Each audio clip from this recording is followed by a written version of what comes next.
જો ભગવાનની કૃપા હોય તો સાંભળી. એક ભાઈએ ભાગવત કથા બેહાડી.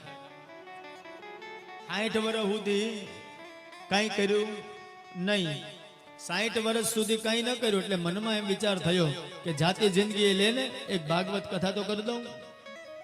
તે સરસ મજાનું મોટું આયોજન, સરસ મજાનો મંડપ, સરસ મજાનું બધું જ. પોથી યાત્રા નીકળી, બાજુમાં આવે ને કોઈ ફટાકડી ફોડી.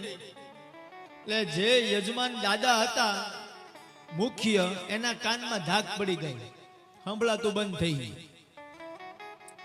પછી 7 દિવસ સુધી કથાકારે તાળીઓ પડાવે પાડી, બધા નાચ્યા, બધા ખર્ચો કર્યો, બધું થઈ ગયું.